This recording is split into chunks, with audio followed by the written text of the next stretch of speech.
إذ يقول المنافقون والذين في قلوبهم مرض غر هؤلاء دينهم ومن يتوكل على الله فإن الله عزيز حكيم ولو ترى إذ يتوفى الذين كفروا الملائكة يضربون وجوههم وأدبارهم وذوقوا عذاب الحريق ذلك بما قدمت أيديكم وأن الله ليس بظلام للعبيد كدأب آل فرعون والذين من قبلهم كفروا بآيات الله فأخذهم الله بذنوبهم إن الله قوي شديد العقاب ذلك بأن الله لم يكن مغيرا نعمة أنعمها على قوم حتى يغيروا ما بأنفسهم وأن الله سميع عليم كدأب آل فرعون والذين من قبلهم كذبوا بآيات ربهم فأهلكناهم بذنوبهم وأغرقنا آل فرعون وكل كانوا ظالمين. یہ سورہ انفال کی آیت نمبر 49 سے آیت نمبر 54 تک میں نے تلاوت کی ہے. اس کا ترجمہ یہ ہے کہ اور یاد کرو جب منافقین اور وہ لوگ جن کے دلوں میں روگ تھا یہ کہہ رہے تھے کہ ان مسلمانوں کو ان کے دین نے دھوکے میں ڈال رکھا ہے، حالانکہ جو کوئی اللہ پر بھروسہ کرے تو اللہ سب پر غالب ہے، بڑی حکمت والا ہے. اور اگر تم دیکھتے تو وہ عجیب منظر تھا جب فرشتے ان کافروں کی روح قبض کر رہے تھے، ان کے چہروں اور پشت پر بارتے جاتے تھے اور کہتے جاتے تھے کہ اب جلنے کے عذاب کا مزہ چکھنا. یہ سب کچھ ان اعمال کا بدلہ ہے جو تم نے اپنے ہاتھوں آگے بھیج رکھے تھے، اور یہ بات طے ہے کہ اللہ بندوں پر ظلم کرنے والا نہیں ہے. ان لوگوں کا حال ایسا ہی ہوا جیسے فرعون کی قوم اور ان سے پہلے لوگوں کا حال ہوا تھا. انہوں نے اللہ کی نشانیوں کو ماننے سے انکار کیا. نتیجہ یہ ہوا کہ اللہ نے ان کے گناہوں کی وجہ سے انہیں اپنی گرفت میں لے لیا. یقین اللہ کی طاقت بڑی ہے، عذاب بڑا سخت. یہ سب کچھ اس لیے ہوا کہ اللہ کا دستور یہ ہے کہ اس نے جو نعمت کسی قوم کو دی ہو اسے اس وقت تک بدلنا گوارا نہیں کرتا جب تک وہ لوگ خود اپنی حالت تبدیل نہ کر دیں، اور اللہ ہر بات سنتا، سب کچھ جانتا ہے. اس معاملے میں بھی ان کا حال ایسا ہی ہوا جیسا فرعون کی قوم اور ان سے پہلے لوگوں کا حال ہوا تھا. انہوں نے اپنے رب کی نشانیوں کو جھٹلایا. نتیجہ یہ ہوا کہ ہم نے ان کے گناہوں کی وجہ سے انہیں ہلاک کر دیا اور فرعون کی قوم کو غرق کر دیا، اور یہ سب ظالم لوگ تھے. ان آیات سے پہلے اللہ تبارک و تعالیٰ نے یہ بیان فرمایا تھا کہ غزوہ بدر کے موقع پر کس طرح شیطان نے مشرکین کو ورغلایا بھی اور دھوکہ بھی دیا، اور پھر وقت پر ان کی مدد کرنے کے بجائے بھاگ کھڑا ہوا. ایک طرف تو یہ ہو رہا تھا کہ مسلمانوں کی تھوڑی تعداد اور کافروں کی بڑی تعداد کو دیکھ کر شیطان کو یہ حوصلہ ہوا تھا کہ میں جا کر ان لوگوں کو بہکاؤں اور یہ کہوں کہ میں تمہاری پشت پناہی کروں گا، تم اپنی منصوبے کو پورا تکمیل تک پہنچاؤ اور جنگ میں کامیاب ہو. دوسری طرف کچھ وہ منافقین تھے جو زبان سے تو اپنے آپ کو مسلمان کہتے تھے لیکن حقیقت میں مسلمان نہیں تھے. وہ آپس میں چیمگوئیاں کیا کرتے تھے مختلف مواقع پر.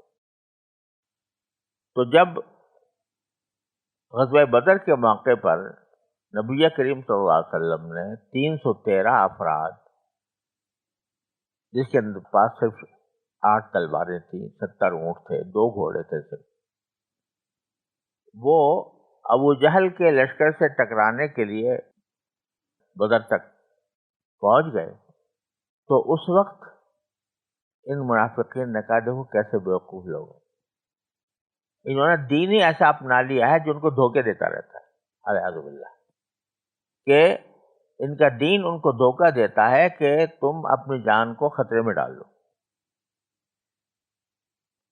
تو وہ اپنے آپس میں یہ سرگوشیاں کر رہے تھے، کیونکہ ظاہری اعتبار سے واقعتاً کوئی جوڑ نہیں تھا مسلمانوں اور کافروں کا، اور یہ 313 نہتوں کا اتنے بڑے لشکر کے مقابلے کے لیے نکل جانا یہ عقل سے بظاہر باہر بات تھی. تو اس کو قرآن کی فرماتا ہے اذ یقول المنافقون، جبکہ منافقین والذین فی قلوبہم مرض، اور جن کے دل میں روگ ہے. یا قرآن کریم نے منافقین کے نفاق کا جب بھی ذکر فرمایا ہے تو اکثر و بیشتر اس بات کا ذکر فرمایا کہ ان کے دلوں میں روگ ہے. نفاق ایک روگ ہے، نفاق ایک بیماری ہے، وہ بیماری ان کے دلوں کے اندر ہے.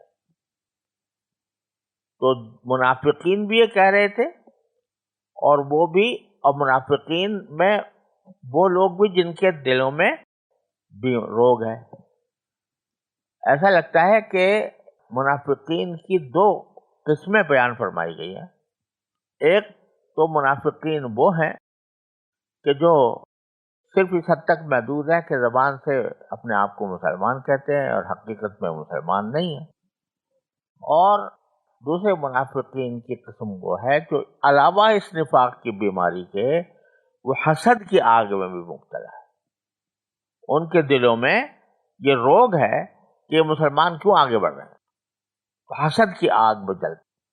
تو یہاں دونوں قسم کے منافقین کا ذکر ہے کہ وہ کیا کہہ رہے ہیں کہ غر ہؤلاء دینہم، ان لوگوں کو تو دھوکے میں ڈال دیا ہے ان کے دین نے. ہؤلاء، ان لوگوں کو نام بھی لینا گوارا نہیں کیا تحقیر کے لیے. یعنی جب کسی گروہ کا یا کسی کا نام لیں گے، دیکھو یہ وہ لوگ ہیں، ان کو دھوکے میں ڈال دیا ہے ان کے دین نے، کہ ان کا دین ان کو آمادہ کر رہا ہے اس بات پر کہ خودکشی کا راستہ اختیار کرو، تھوڑے سے ساز و سامان کے ساتھ بڑے سارے لشکر سے جا کر ٹکرا جاؤ. تو وہ منافقین یہ سرگوشیاں، یہ چمے گوئیاں کر رہے تھے. باری تعالیٰ جواب میں فرماتے ہیں دونوں کا جواب ہوا ایک طرح سے. شیطان کی اس حرکت کا جواب بھی جو یہ کہہ رہا تھا کہ تو لا غالب لکم اليوم، آج تم پر کوئی غالب نہیں آ سکتا، وہی کہہ رہا تھا. اور منافقین کہہ رہے تھے کہ ان مسلمانوں کو ان کے دین نے دھوکے میں ڈال دیا ہے. تو دونوں کا جواب اللہ تعالیٰ فرماتے ہیں وَإِن يَتَوَكَّلْ اللَّهُ فَإِنَّ اللَّهَ. دونوں کا جواب یہ ہے کہ جو اللہ پر بھروسہ کر لیتا ہے تو پھر اللہ تعالیٰ ہی سب سے زیادہ بڑا غالب اور سب سے زیادہ حکمت والا ہے. اب یہاں ظاہری تقاضا تو یہ تھا کہ یہ کہا جاتا ہے کہ من یتوکل علی اللہ فإن اللہ ینصرہ، مثلا کہ جو اللہ پر بھروسہ کرتا ہے تو اللہ اس کی مدد کرتا ہے. لیکن الفاظ یہ استعمال ہوئے ہیں کہ جو اللہ پر بھروسہ کرتا ہے تو اللہ بڑا غالب ہے، بڑا حکمت والا ہے. تو یہ اس طرح اشارہ ہے کہ اگر صرف اتنا کہا جاتا کہ جو اللہ پر بھروسہ کرتا ہے تو اللہ تبارک و تعالیٰ اس کو کی مدد کرتا ہے تو ایک جزوی بات ہوتی. لیکن ایک کلیہ بتا دیا کہ جو اللہ پر بھروسہ کرتا ہے وہ اللہ تعالیٰ کے غلبے پر بھروسہ کرتا ہے، اس کی حکمت پر بھروسہ کرتا ہے. اور جب اس کی غلبے اور اس کی حکمت پر بھروسہ کرتا ہے تو پھر اللہ تعالیٰ پھر اس کو غلبہ بھی عطا فرماتا ہے اور اپنی حکمت کے تحت عطا فرماتا ہے. یعنی یہ بعض اوقات یہ ہو سکتا ہے نا کہ جب آپ نے یہ کہہ دیا کہ جو اللہ پر بھروسہ کرے گا تو وہ ضرور غالب ہوگا، تو بعض اوقات ایسا بھی ہوتا ہے جب جنگ ہوتی ہے تو جنگ کے اندر جس طرح دشمن کا نقصان ہوتا ہے اسی طرح اپنا بھی ہوتا ہے، اور چاہے آخری فتح کا نتیجہ وہ جس کے حق میں بھی ہو، لیکن جو جیتنے والا ہوتا ہے، جو فتح یاب ہوتا ہے، وہ بھی اپنا کچھ نقصان تو کرتا ہے۔ تو اللہ تعالیٰ فرما رہے ہیں کہ چونکہ باری تعالیٰ غالب بھی ہے، غالب ہونے کا تقاضا یہ ہے کہ بیج ہی مار دے مشرکوں کا اور مسلمانوں کا بال بھی کا نہ ہو، لیکن ساتھ ساتھ حکمت والا بھی ہے۔ تو چونکہ حکمت والا ہے لہذا اپنے حکمت سے جتنا نقصان مناسب سمجھتا ہے پہنچ جاتا ہے، اور لیکن آخری غلبہ مسلمان کا ہی ہوتا ہے، تو نقصان بھی پہنچتا ہے، اور وہ نقصان بعض اوقات جانی بھی ہوتا ہے، بعض اوقات مالی بھی ہوتا ہے، لیکن اس کے باوجود جو ہے وہ غلبہ بالآخر اللہ تبارک و تعالی اپنا ہی اور اپنے ماننے والوں ہی کو عطا فرمائے۔ اس سے کئی باتیں اس جملے سے ہمارے لیے ایک سبق بن رہی ہیں۔ پہلی بات تو یہ کہ جب توکل اللہ پر کیا جائے تو اس کے معنی یہ نہیں ہوتے کہ توکل کرنے والے کو بھی کوئی تکلیف پہنچے ہی نہ۔ توکل کرنے والے کو بعض اوقات تکلیف پہنچتی ہے، اور وہ باری تعالیٰ کی حکمت ہی سے پہنچتی۔ اسی بنا پر جتنی جنگیں کافروں کے ساتھ صحابہ کرام کی ہوئی، اس میں اگرچہ آخری غلبہ عام طور سے مسلمانوں ہی کو ہوا، لیکن بہت سی نقصانات بھی ہوئے۔ غزوہ احد کے بارے میں آگے خود آنے والا ہے تفصیل کے ساتھ کہ کس طرح کا حالات پیش آئے۔ تو یہ نہ سمجھنا چاہیے کہ توکل کرنے کے بعد مجھے کوئی گزندی نہیں پہنچے گی۔ ارے بھائی، توکل تو مانا ہی اس کے ہیں کہ اللہ کے فیصلے پر بھروسہ کرو، وہ اگر چاہے گا فائدہ پہنچا دے گا، چاہے گا تکلیف پہنچائے گا، دونوں باتوں پر راضی رہنا ہوگا۔ یہ ہے توکل، نہ یہ کہ بس توکل کے معنی یہ ہے کہ اچھا ہی اچھا ملے گا، مجھے میرا پیٹ ہی بھرے گا، میری خواہشات ہی پوری ہوں گی، اور میں ہمیشہ دنیاوی اعتبار سے بھی کامیاب رہوں گا۔ جو شخص یہ سوچ کر توکل کرے وہ توکل ہے ہی نہیں۔ توکل یہ ہے کہ اللہ پر بھروسہ کرے اور اس کی وجہ سے اگر کوئی تکلیف پیش آئے تو اس تکلیف کو برداشت بھی کرے، تو وہ صحیح معنی میں توکل ہوتا ہے، اور اس کے ساتھ اللہ تعالیٰ کی نصرت ہوتی ہے۔ لہٰذا یہ سمجھنا کہ توکل کے بعد مجھے کوئی گزند نہیں پہنچے گی، یہ غلط ہے۔ اسی لیے یہاں پر فرمایا گیا کہ اللہ تعالیٰ عزیز بھی ہے، حکیم بھی ہے، لہذا اپنی حکمت کے تقاضے سے جب تمہیں جتنی تکلیف پہنچانا چاہے گا پہنچائے گا، توکل کے وہ منافی نہیں ہے۔ بلکہ کوئی شخص اگر توکل اس لیے کرے کہ توکل والے کو ہمیشہ غلبہ نصیب ہوتا ہے، وہ متوکل ہی نہیں۔ کوئی شخص دنیا سے پیٹھ موڑے، جملہ مثلا کسی نے سن لیا، یہ مقولہ سن لیا کہ جو دنیا سے بھاگتا ہے دنیا اس کی طرف بھاگتی ہے تو واقعہ یہ جو دنیا سے بھاگ رہا ہے، یعنی دنیا کی طلب اس میں نہیں ہے، دنیا کی خواہش اس معنی میں نہیں ہے کہ اس کی محبت دل میں جاگزی ہو، تو عام طور سے اللہ تعالیٰ کا معاملہ یہ ہوتا ہے کہ دنیا اس کے قدموں میں آ کے گر، جتنا دنیا کو لات مارے گا اتنا ہی وہ اس کے پاؤں میں آ کے گرے گی، عام طور سے مشاہدہ یہ ہے۔ لیکن اگر کوئی لات مارتے وقت یہ نیت رکھے کہ واپس آ کے میرے قدموں میں گرے گی، تو وہ پھر توکل نہیں، متوکل ہی نہیں ہے۔ توکل تو اس وقت ہوگا جبکہ اپنے نفع و نقصان سے بے نیاز ہو کر بھروسہ کرے اس بات پر میں تو اللہ کے ساتھ ہوں، اللہ میاں جیسا میرے حق میں فیصلہ کرے گا وہ ہو جائے گا، مجھے فاقہ کرنا رہا ہوگا کر لوں گا، مجھے تکلیف پہنچائے گا، بیماری دینی ہوگی بیمار ہو جاؤں گا، اور مجھے خوشحال بنانا ہوگا بنا دے گا، اس میں خوش ہو جاؤں گا۔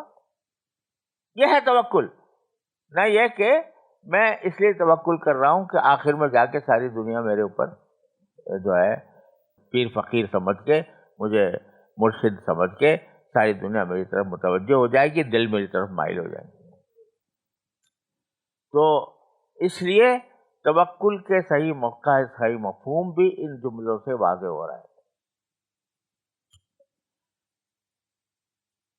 دوسری بات یہ انہی آیات سے متعلق کہ یہ جو صحابہ کرام کو تانے دینے والے کہہ رہے تھے کہ ان کے دین نے ان کو دھوکے میں ڈالا ہوا ہے،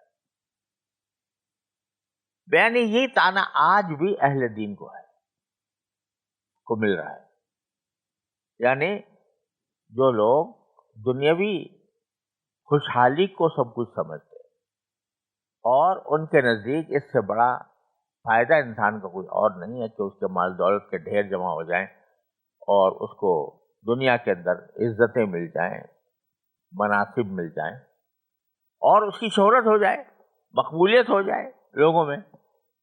تو جب جو اہل دین چلنا چاہتے ہیں اس طریقے پر جو نبی کریم صلی اللہ علیہ وسلم صحابہ کرام کا طریقہ ہے، ما انا علیہ واصحابہ، تو اس میں کیا ہوتا ہے کہ وہ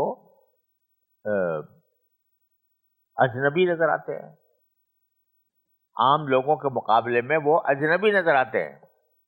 اجنبی نظر آنے کی وجہ سے لوگ ان کی جتنی عزت ہونی چاہیے اتنی عزت نہیں کرتے، ان کو حقیر سمجھتے ہیں، ان کو طعنے دیتے ہیں، یہ رجعت پسند ہے، یہ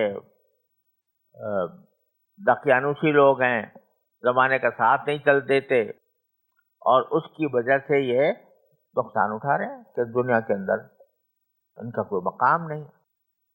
تو غر ہؤلاء دینہم، ان کے دین نے ان کو دھوکے میں ڈال رکھا ہے۔ یہ تصور آج کا وہ شخص جو دنیا کو ترجیح دیتا ہے آخرت پر، وہ آج بھی دینداروں کو یہی کہتا ہے، اگلے وقت کو ہے یہ لوگ انہیں کچھ نہ کرو۔ تو تانے آج بھی، تو جو جواب اللہ نے وہاں دیا تھا وہی آج بھی ہے، وَمَن يَتَوَکَّلْ عَلَى اللَّهِ فَإِنَّ اللَّهَ عَزِیزٌ حَکِیمٌ۔ ٹھیک ہے، کہنے دیتے رہو، لیکن ہمارا بھروسہ تو اللہ تعالیٰ پر ہے، اور آخر میں غلبہ انشاءاللہ اللہ پر بھروسہ کرنے والوں کا ہی ہوگا، چاہے بیچ میں کچھ وقفے ایسے آ جائیں باری تعالیٰ کی حکمت کے لحاظ سے کہ جس میں تمہیں کچھ تکلیفیں بھی پہنچیں۔ آگے پھر باری تعالیٰ فرماتے ہیں کہ یہ چاہے وہ شیطان ہو جو اہل قریش کو بہکا رہا تھا، چاہے منافقین ہو جو آپس میں مسلمانوں کے خلاف سرگوشیاں کر رہے تھے کہ ان کو دین نے دھوکے میں ڈال دیا ہے، تو یہ سب در حقیقت خود دھوکے میں مبتلا تھے۔ اور تم اگر دیکھتے تو وہ منظر کہ جن لوگوں کو یہ کہہ رہے تھے کہ یہ بڑے طاقتور ہیں، یہ بڑے زور آور ہیں اور ان کا ڈنکا بجا ہوا ہے، ان کی طاقت کا، ان کے اسلحہ کا، ان کے قوت اور شوکت کا، ان کے خلاف یہ کھڑے ہو گئے ہیں نہتے لوگ۔ لیکن کاش تم دیکھتے کہ جب ان کی روحیں قبض کرنے آ گئے تھے ملائکہ، جب غزوہ بدر میں یہ مرے اور ملائکہ ان کی روح قبض کرنے کے لیے آئے، تو اس وقت کیا حال ہو رہا تھا ان کا؟ وہ اگر تم دیکھتے، لو ترا اذ یتوفی الذین کفروا الملائکۃ، کہ جب فرشتے ان کافروں کی روح قبض کر رہے تھے تو کیا ہو رہا تھا؟ یضربون وجوہہم وادبارہم، تو ان کے چہروں پر اور پشت پر مارتے جاتے تھے، اور ساتھ یہ بھی کہتے رہتے کہ وذوقوا عذاب الحریق، اب تم جلنے کے عذاب کا مزہ بھی چکھنا۔ تو جن لوگوں کے بارے میں یہ کہہ رہے تھے بڑے بڑے بہادر ہیں، بڑے سورما ہیں، بڑے طاقتور ہیں، انجام یہ ہوا کہ جب جنگ ہوئی اور اللہ تعالیٰ نے مسلمانوں کو بطور نصرت عطا فرمائی، تو یہ بڑے قوی ہیکل لوگ جن کا روب ڈالا جا رہا تھا، ان کا حشر یہ بنا کہ ملائکہ ان کے چہروں پر بھی مار رہے تھے، ان کی پشتوں پر بھی مار رہے تھے، اور یہ آئندہ کے لیے کہہ بھی رہے تھے کہ جلتی ہوئی آگ کا مزہ چکھنا کیا ہوگا۔ تو اس وقت جب یہ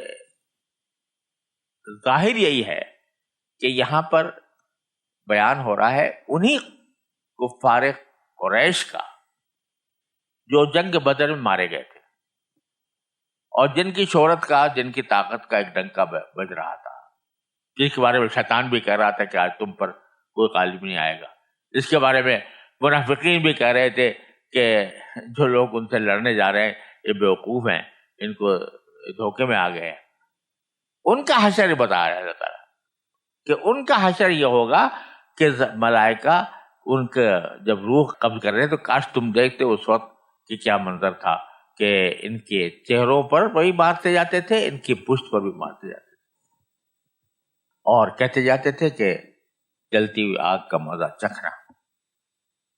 اب یہاں پر خاص طور پر اللہ تعالیٰ نے ذکر فرمایا ہے کہ ان کے چہروں پر مارتے تھے، ان کے پشتوں پر مارتے تھے ملائکہ۔ تو عام طور سے ہوتا یہ ہے کہ جب آدمی کسی ایک جگہ سے دوسری جگہ منتقل ہوتا ہے، جاتا ہے، تو جہاں جا رہا ہوتا ہے چہرہ اس کی طرف ہوتا ہے، جہاں سے آ رہا ہوتا ہے پشت اس کی طرف ہوتا ہے۔ تو دونوں چیزوں کا ذکر کرنے سے اشارہ اس طرف ہے کہ آگے سے بھی مار پڑ رہی ہوگی اور پیچھے سے بھی۔ جہاں جا رہے ہو وہاں کا انجام بھی خراب، اور جہاں سے آ رہے ہو وہاں کا انجام بھی خراب۔ امام راضی رحمۃ اللہ فرماتے ہیں، امام راضی بعض اوقات جو ہے وہ ایک طرح سے آیات کی تشریح میں کبھی کبھی وہ ایک ذوقی بات کہا کرتے ہیں، جس کو تفسیر کہنا میں تعمل ہو سکتا ہے، لیکن یہ ایک ذوق کی بات۔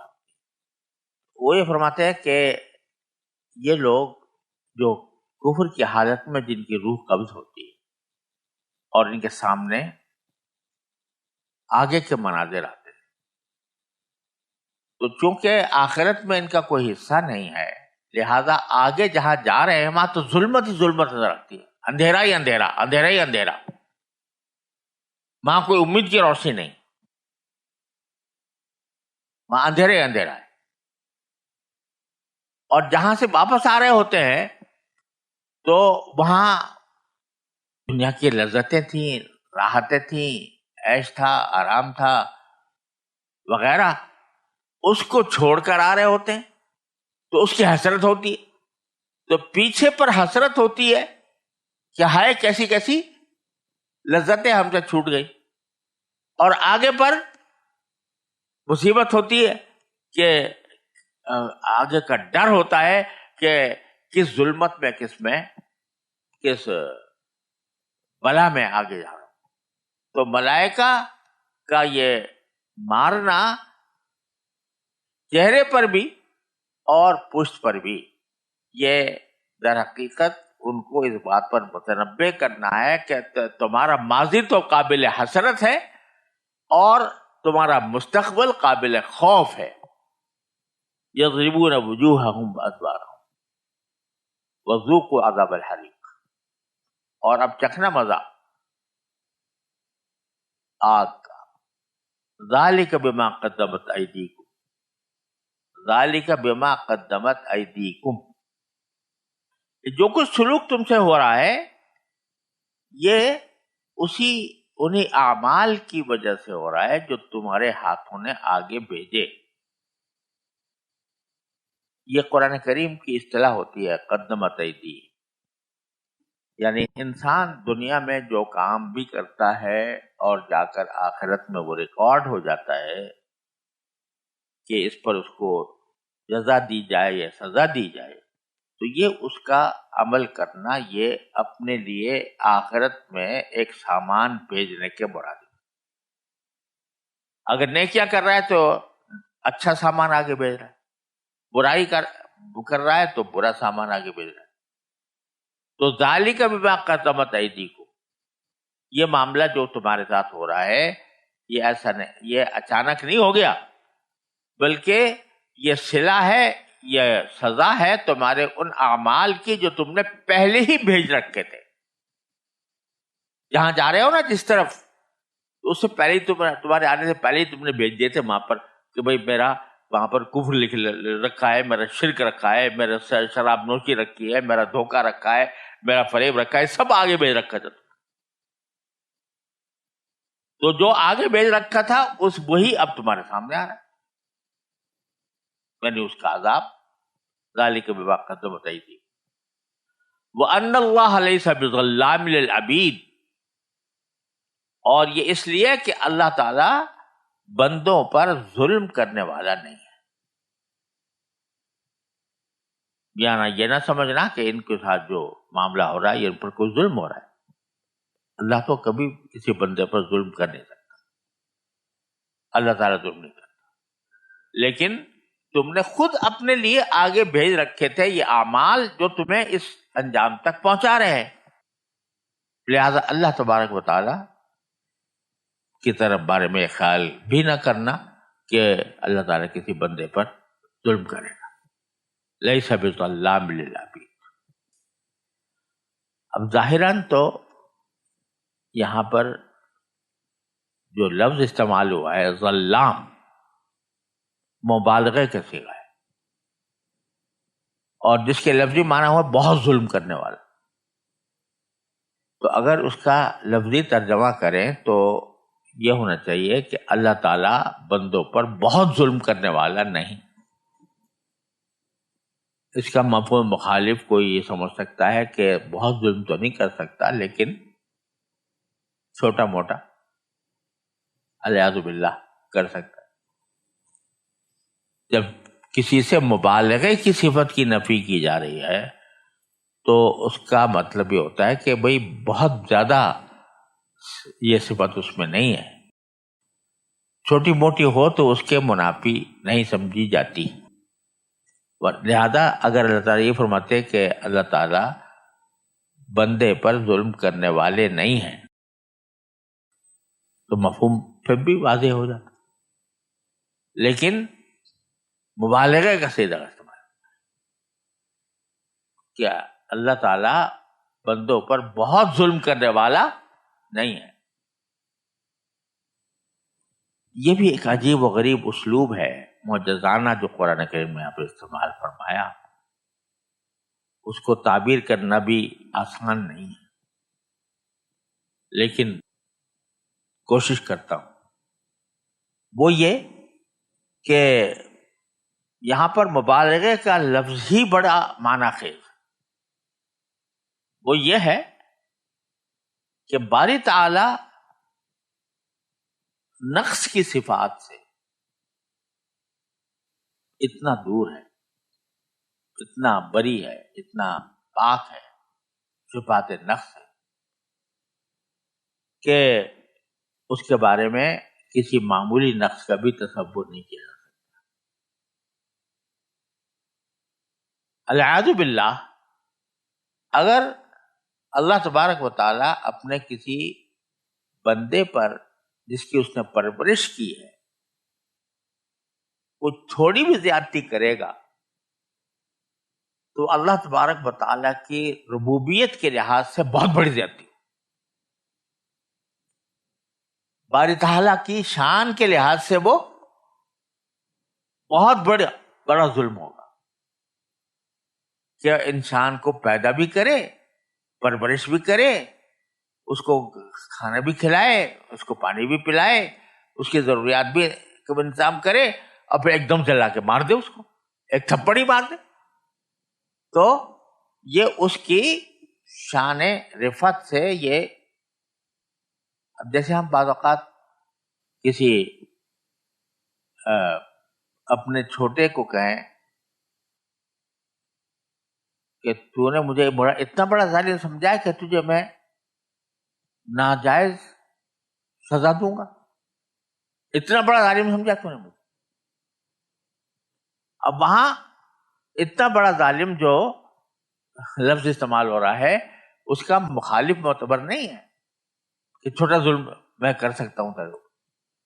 تو اسی طرح یہاں پر بھی باری تعالیٰ کے لیے صفت مبالغہ کی جو نفی ہو رہی ہے تو اس میں اس کا مفہوم مخالف معتبر نہیں، بلکہ یہ ہے کہ باری تعالیٰ سے کسی ادنا ظلم کا بھی تصور نہیں کیا جا سکتا، کیونکہ ادنا ظلم بھی اگر ہوگا تو وہ بہت بڑا ظلم ہوگا بارگاہ الہی کے لحاظ سے. لہذا بندے کے اوپر باری تعالیٰ ظلم کرنے والا نہیں. بڑا نازک موقع تھا، پتہ نہیں میرے کوئی غلط بات تو نہیں منہ سے نکل گئی، اللہ تعالیٰ حفاظت کرو. پھر فرمایا کدأب آل فرعون والذین من قبل، یہ جو معاملہ ان لوگوں کے ساتھ ہوا ہے یعنی بدر والوں کے ساتھ، تو یہ ایسا ہی ہوا جیسے کہ آل فرعون کے ساتھ ہوا تھا.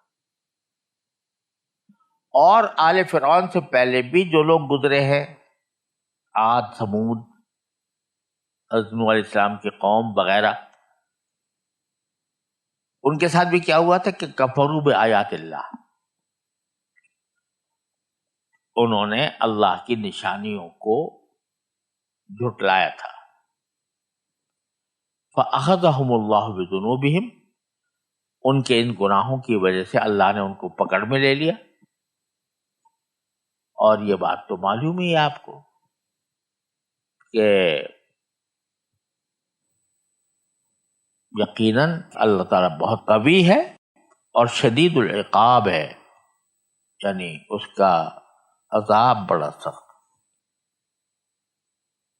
یہ سب جو کچھ معاملات کفار قریش کے ساتھ پیش آئے وہی تقریباً معاملات تھے جو پچھلی قوموں کے ساتھ پیش آئے تھے. ان کو بھی اللہ تعالیٰ نے پکڑ میں لیا تھا اللہ کی نشانیوں کی انکار کرنے کے نتیجے میں، اسی طرح ان کو بھی پکڑ میں لے لیا. آگے باری تعالیٰ نے ایک بڑا اہم اصول بیان فرمایا، ایک ضابطہ بیان فرمایا اپنی سنت کا، اپنے طریقے کا.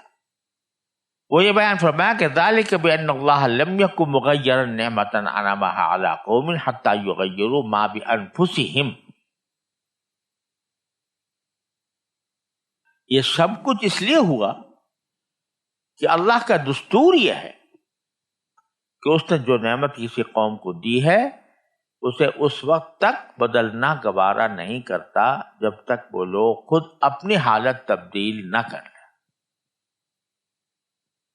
یہاں ان آیات کے سیاق میں اس کا مفہوم یہ ہے کہ چاہے وہ قریش مکہ ہوں یا فرعون کے لوگ ہوں یا عاد ہو یا سمود ہو یا کوئی بھی ہو، ان کو اللہ تعالیٰ نے بہت سی نعمتوں سے نوازا تھا. قوم عاد جو تھی وہ کتنی طاقتور قوم تھی جس کو لم یخلق مثلھا فی البلاد. قوم سمود تھی، وہ پہاڑوں کو تراش تراش کر محل بنایا کرتی تھی. فرعون تھا، وہ اس کے محلات دیکھو، اس کے شان و شوکت دیکھو. تو دنیاوی نعمتوں کی فراوانی تھی ان سب کے پاس. یہ اللہ تعالیٰ کی نعمت تھی جو اللہ نے دے رکھی تھی. لیکن ان نعمتوں کا مقصد یہ تھا کہ یہ اللہ تعالیٰ کے شکر گزار بنے اور شکر گزار بن کر اللہ تعالیٰ کی بندگی کریں. انہوں نے ان نعمتوں کا حق یہ ادا کرنا بند کر دیا اور کفر کا راستہ اختیار کر لیا. تو اس کا نتیجہ یہ ہوا کہ اللہ تعالیٰ نے ان کی حالت بھی تبدیل کر دی. پہلے نعمتوں میں تھے، اب نقمتوں میں آ گئے. پہلے خوشحالی میں تھے، اب بدحالی میں آ گئے. تو اللہ تعالیٰ کا ضابطہ یہ ہے کہ اگر کسی کو، انسان کو پہلے اچھی حالت میں رکھا ہوا ہے، اپنے فضل و کرم سے اپنی نعمتیں اس کو دی ہوئی ہیں، اور پھر وہ نعمتوں کا غلط استعمال کرتا ہے یا نعمتوں کی ناشکری کرتا ہے اور تکذیب کا راستہ اختیار کرتا ہے، ناشکری کا راستہ اختیار کرتا ہے، تو پھر اس کی حالت بدل دیتے. اور یہ قوموں کے عروج و زوال کی ایک تاریخ ہے جو اللہ تعالیٰ نے اس میں بیان فرمائی.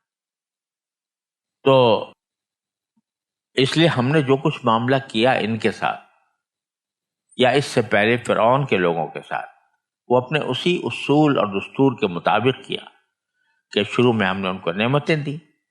نعمتیں دینے کے بعد کبھی کبھی جو ہے ان کی تھوڑی پکڑ بھی کی، اور پکڑ کی تاکہ وہ کچھ ہوش میں آ جائیں.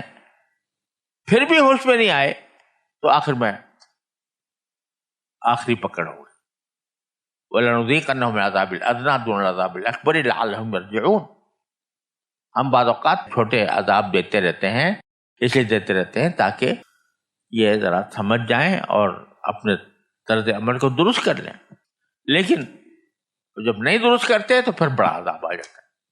اس آیت کے اندر تو باری تعالیٰ نے یہ فرمایا ہے کہ ایک پہلو بیان فرمایا کہ اگر دنیا کی نعمتیں کسی کو دے رکھی ہیں اللہ تبارک و تعالیٰ نے، تو یہ نہ سمجھے کہ ہمیشہ کے لیے وہ اس کا حقدار بن گیا، اور یہ نہ سمجھے کہ اب بھی مجھ سے زائل نہیں ہوں گی، بلکہ اگر اس نے اس نعمتوں کا حق ادا نہ کیا، کفر کا ارتکاب کیا اور ناشکری کا طرز عمل اپنایا، تو آخر میں جا کر پھر جو پکڑ ہوگی وہ آخری ہوگی اور اس سے نجات نہیں مل سکتی، یہ حالت بدل جائے گی.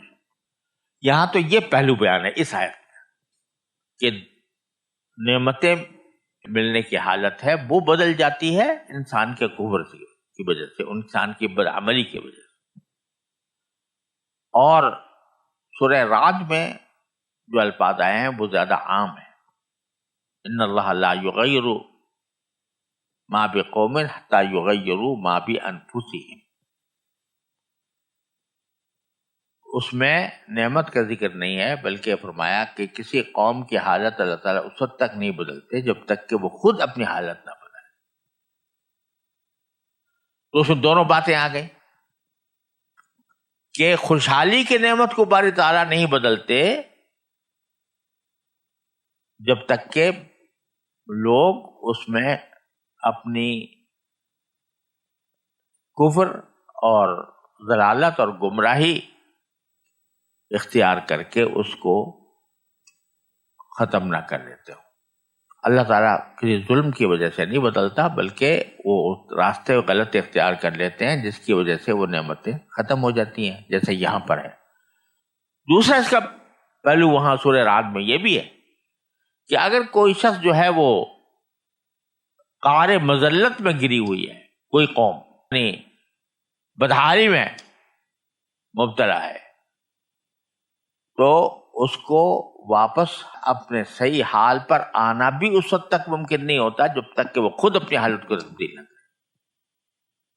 اگر مسلمان گرا ہوا ہے تو اپنے اعمال کی وجہ سے گرا ہوا ہے، اپنے ایمان کی وجہ سے. تو جب وہ اپنے اعمال کی حالت بدلے گا تب اس کی حالت بدلی جائے گی کہ وہ خوشحالی کے راستے پر آ جائے گا. تو یہ بڑا اہم اصول اللہ تبارک و تعالی نے بیان فرما دیا.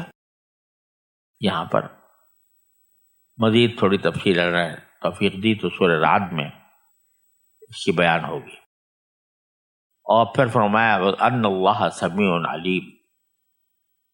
یہ جو ہم کہہ رہے ہیں کہ نعمتوں کی حالت بدلتی ہے خود انسانوں کے اپنی حالت بدلنے سے، تو ان کا حالت میں بدلنا دو طریقے سے ہوتا ہے. بعض اوقات وہ ایسی باتیں کرنے شروع کر دیتے ہیں، ایسے دعوے کرنے شروع کر دیتے ہیں، ایسی غلط باتیں منہ سے نکالتے ہیں جو ان کی حالت کو بدلنے کے مرادف ہوتی ہیں، تو اللہ تعالیٰ وہ ساری باتیں سننے والا ہے. ان اللہ سمیع. اور کچھ کام ایسے ہوتے ہیں جو وہ چوری چھپے کرتے ہیں، خفیہ کرتے ہیں، لیکن ہوتے ہیں ناشکری کے، ہوتے ہیں گمراہی کے، تو اللہ تعالیٰ اس کو بھی خوب جانتا ہے. لہذا باری تعالیٰ سننے والا بھی ہے، جاننے والا بھی ہے، تو وہ خوب جانتا ہے کہ کس نے اپنی حالت میں تبدیلی پیدا کی ہے، جس کی وجہ سے وہ مستحق ہوا ہے اس بات کا کہ اس کی حالت میں تبدیلی پیدا کر. یہاں پھر فرمایا کدابی آل فرعون، دوبارہ کہ ان کی حالت بھی ایسی ہے جیسے فرعون کی قوم کی اور اسے پہلے لوگوں کی. وہی الفاظ دوبارہ دہرائے تقریباً تھوڑے سے فرق کے ساتھ. فرق یہ ہے کہ پہلے جو فرمایا گیا تھا کہ جب یہ اللہ کی آیتوں کا انکار کرتے ہیں فَأَخَذَهُمُ اللَّهُ بِذُنُوبِهِمْ، تو اللہ ان کے ذنوب پر، ان کے گناہوں پر پکڑ کرتا ہے. یہاں پکڑ کرنے سے مراد ہے تنبیہ والی پکڑ، کہ لَنُذِيقَنَّهُمْ مِنْ عَذَابِ الْأَدْنَىٰ دُونَ الْعَذَابِ الْأَكْبَرِ، کہ تنبیہ کے لیے پکڑ کی جاتی ہے، تھوڑا چھوٹے عذاب دیے جاتے ہیں، کبھی زلزلہ آ گیا، کبھی سیلاب آ گیا، کبھی کچھ آ گیا، تنبیہ کے لیے. اور یہاں جو فرمایا جا رہا ہے کہ فرعون کے آل کی جیسا حال ہوا، یہاں پر کیا لفظ ہے؟ یہاں پر فرمایا کہ کذب آل فرعون والذین من قبلہم کذبوا بآیات ربہم فأہلکناہم بذنوبہم. وہاں تو کہا ہے کہ ہم ان کے گناہوں کی وجہ سے ان کی پکڑ کرتے ہیں تنبیہ کے لیے، لیکن جب وہ اس پکڑ سے بھی سبق نہیں لیتے تو پھر ہم ان کو ہلاک کر دیتے ہیں. فأہلکناہم بذنوبہم. یہ فرق ہے دونوں میں، قریب قریب دونوں لفظ استعمال ہو رہے ہیں. کذب آل فرعون والذین من قبلہم کفروا بآیات اللہ فأخذہم اللہ بذنوبہم. وہاں پکڑ میں لینے کا ذکر ہے. پکڑ میں لینے سے مراد ہے تنبیہ والا پکڑ. اور پھر آگے جو ہے وہ فأہلکناہم بذنوبہم، ہلاکت والے.